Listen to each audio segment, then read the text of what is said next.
Hey, Picks Parlay family, it's me, Detroit Lenny, here with a free college basketball. You're right, I said it, college basketball. It's back in full effect here for Tuesday, November 7th. We're going to talk Florida Gulf Coast and the Indiana Hoosiers, and to do that, we're going to bring in our guy, Jesse Schule here. Talk a little college basketball. Jesse, are we excited for college basketball here? I'm excited that it's starting, but it takes a lot of work to handicap the game, especially with big slate Monday here, and I've isolated this game on Tuesday that I like. It's hard to find angles early in the season for me personally, right. But as the season progresses, I'm very excited to dig right into it. But yeah, go ahead. I mean, it's a challenge, right? When you got NFL, college football. A guy like me also does CFL and soccer. To be on top and really dialed into all of those things at once is challenging. There's only so many hours in the day.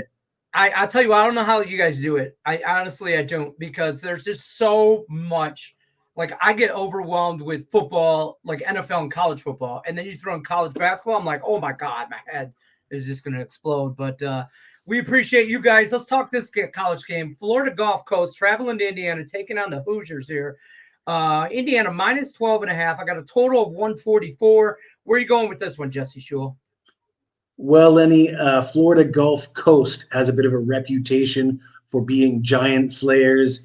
They had a few moments in the NCAA tournament back in the day, and maybe you have to be as old as me to remember that. But they're primed to be that kind of team again this year. They're bringing back 4 of their 5 starters from last year, including their top 3 scorers. 3 guys in their starting lineup will be seniors this season. And they open the season against Indiana. And, of course, everybody's going to want to bet on the Big Ten team here. The Hoosiers did lose their leading scorer, Jackson Davis. They will have a talented lineup, and they certainly should be the better team. But asking them to lay that much in a season opener could be a bit of a tough ask. Florida Gulf Coast did upset the Utah Utes from the Pac-12 in their season opener last year. I'm not going to call the outright upset here, Lenny, but I think that Florida Gulf Coast can keep this game close. And I'm going to recommend waiting on this. I expect money to come in on Indiana more than Florida Gulf Coast. So you could get a 13 or up to a 14 before game time. But right now it sits at 12.5. I'll take the points. I like that.